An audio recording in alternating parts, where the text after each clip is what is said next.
Hey guys, Jawline Jim, pathological liar and court typographer here. Just wanted to let you guys know that throughout this episode, there's going to be weird changes in audio and mild background noise because I had to record this mostly in my basement and while I was traveling.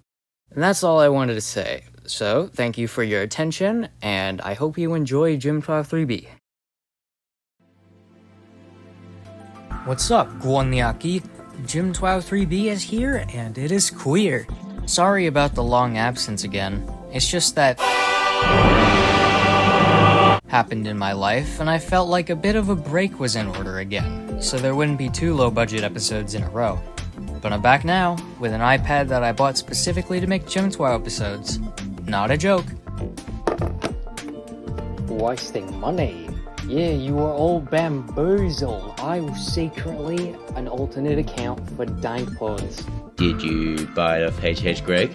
Okay, before I answer that, 4 things. 1, your company shut down in 2017. 2, your company didn't even operate in my city. 3, knock before you come in. And 4, why do you have an Australian accent? Because you thought it'd be funny, remember? Oh yeah, guess I did. And I don't care, we were never near you anyway. You gotta jump on those deals and save on everything at Christmas in July. It's September. Oh, for real? Yeah. Well then, I no longer serve any substantial purpose in this world anymore. The only correct course of action is to— No, what the fuck?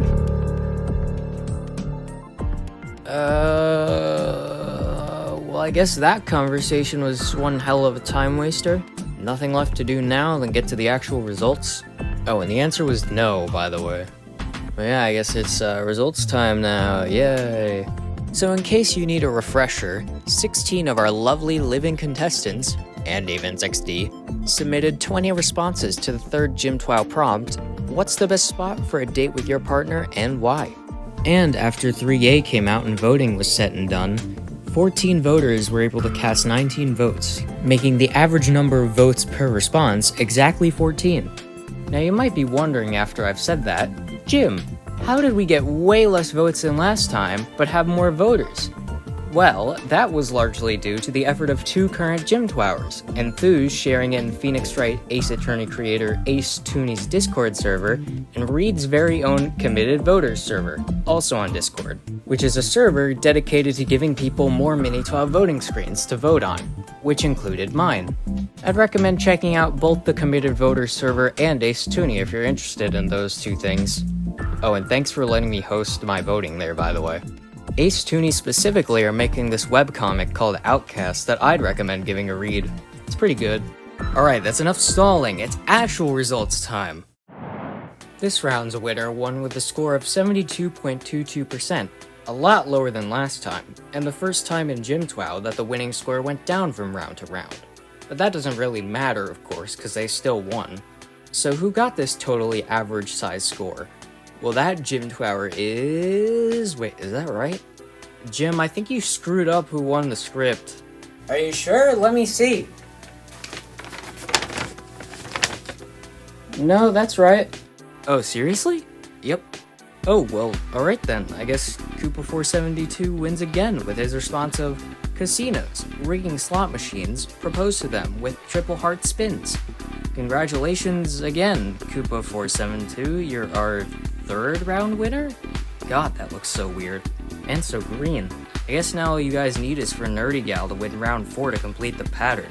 It'll be tough, but with enough naivety, I believe it could happen. But enough of those green goblins. I want to see more diversity in my colors. We can't just sit here and act like one color is superior than any other. So let's pull back the curtain over the top 5. Here, check this out. That's still a lot of green, but I guess I can work with it. Let's go through these super fast. Koopa recommended not only winning your partner over, but eventually doubling your money as long as you keep gambling. Icebox is so real for reminding you and your partner how good the Costco chips are. Enthuse secretly just wants to see you and your partner's lives be ruined from rotting in prison after all those crimes. Meptune gave an actually good suggestion for a date spot. Silly Meptune, rationality doesn't exist in JimTWOW. And lastly, Jesus Christ, Nerdy Gal, stop putting genuine effort into these responses and reminding me what I can't do. And that's the top 5. Pretty good responses all around here, but now we have to see if anyone below them were better at this prompt, and if the voters were all nonces. Ready? Here we go.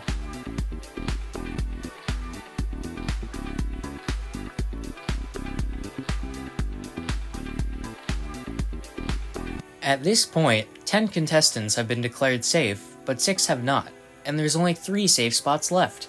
That means 2 things. 1, we unfortunately have to stop listening to Voyager by Daft Punk, and 2, we enter the Danger Zone.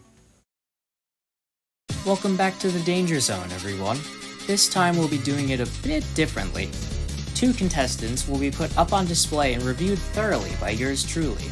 We'll have 3 segments of this, and the 2 will either be confirmed safe or eliminated. Understand? Good, let's see this in action.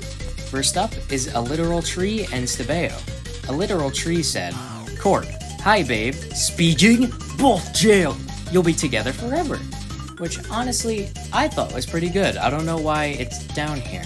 On that note, however, JimTWOW said, I failed AP World thanks to Heimler and Skibbity Toilet. Surprise! It actually wasn't Avon's stomach response that I said was trying to throw. But I think we can all see where this is going, so I'll just say it, A Literal Tree safe. I guess this is goodbye, JimTWOW. Sorry you had to go this way, you were always one of my favorite JimTWOWers to respond to in my DMs, but I suppose all good things need an ending, and your story ended the same way it started. Your old pronouns telling us all along that you could be Jim, but you could never be him. Farewell. Next up is Josh Perry's and Reed. Josh Perry said, girls like food, right? She can watch me eat pie. While Reed said, Southern California grew 60,000 tons of consumable dates last year. I mean, these are both kind of prompt dodges. I can see why they're down here, but I can see both of them surviving realistically, so it's very up in the air. At least to you guys. I know who is eliminated, and that is Josh Perry's. Goodbye, Josh Perry's. I guess viewers couldn't resonate well enough with your love for pies, much less with your response getting leaked while you were voting on your Twitch stream. That's right. I never forgot about that, you son of a bitch. But truth be told, I always liked your responses, even if they were a little basic. Sad we won't be hearing any more of them. Guess all there is to say now is, see you later, Bluefish hater. Okay, we have 2 more contestants left to place, and then that's it for results.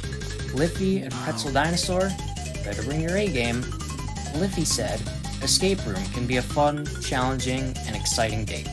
Honestly, it's an okay response, but that period, man. The space between the period and the word date is fucking killing me right now. At least to distract me, we have Pretzel Dinosaur's response. We'll meet our mutual friend, the chicken on the road. Nice callback to 1B, but will voters get that? I don't know, I'm not a voter. So let's see. The person eliminated from JimTWOW at 14th place is Liffy. Goodbye to Liffy. I want to say something sad here, but honestly finding out that you and Josh were getting eliminated back to back in the same episode was probably the best time I've ever had editing a spreadsheet. At least you get the last laugh by beating him by 1 place, like some bullshit version of the student beats master trope. But alas, both of you are still eliminated. So farewell. And that's it for results. Good lord was this segment a pain in the ass to finish. But hey, it definitely would have taken way longer if I went with my original idea of doing 1x1s for the Danger Zone. So that's something. Oh, and here's a slideshow of the full leaderboard if you're curious. Now it's time to yap about stats, and stuff I wouldn't mention if I wasn't neurodivergent. As of today, now that Josh Perry's and Liffy have died, and mepTWOW finally gave me his persona, every member of the default army has been eliminated, unless you consider mepTWOW something like a legacy member. The oddball in a group of normal defaults, if you will. It's sad for sure, but we all knew this was gonna happen eventually. Honestly, I'm surprised those NPCs made it this far and didn't all get out first round. Coming additionally with the exit of Liffy and Josh Perry's, Enthuse is the only JimTWOWer with no known miniTWOW history to still be in the game. Coolio. No pressure at all, Enthuse, but you wouldn't want to let down that pyramid of corpses behind you now, would you? I shouldn't rag on him too much, though. The Green Gang is still alive and well, with 2 of the 3 members prizing and all of them top 5ing, so I doubt he has anything to worry about in the approaching rounds. Now it's boring stats time. Reed's response, Southern California grew 60,000 tons of consumable dates last year, was the most controversial, while Icebox's response, Costco, what's more romantic than obscene amounts of shareable chips, was the least controversial. The general consensus was that Icebox had the most, "Hey, that's pretty good," response despite not actually winning. Speaking of winning, Koopa472 had the lowest skew, whilst DeBeo had by far the highest skew. As if that is a surprise to anyone ever. And that's it for stats. Every results episode, I wonder more and more if any of you actually care about these or are just on the edge of your overpriced gaming chairs for the next round's prompt. So to appease the impatient among you, let's get on to what this mysterious prompt is. I've long wanted to do an acronym prompt for this miniTWOW, but those are pretty hard to innovate with, and I'm lazy. So in an effort to do both at the same time, I've partially let our contestants take the helm for a little bit, since they've made it this far. JimTWOWers, your 4th JimTWOW prompt is: create an acronym about what you want the next JimTWOW prompt to be about. Here's what I mean. Let's say you want the next JimTWOW prompt to be about fucking Mauritania for some reason. You describe it in an acronym saying something like, Muslim and united, rich iron trades astound nations increasingly afar. And you're done. Send it over to me as your round 4 response, and if it wins, I'll base round 5's prompt off the acronymized word. Remaining contestants, submit your responses, confessionals, and book changes through Discord to Jawline Alt by Wednesday, September 11th, 2024 at 6 p.m. Eastern Daylight Time. And remember, Koopa472, Icebox, and Enthuse, you guys get to submit 2 responses to this prompt. That's all from me, and I'll see you guys in JimTWOW 4A.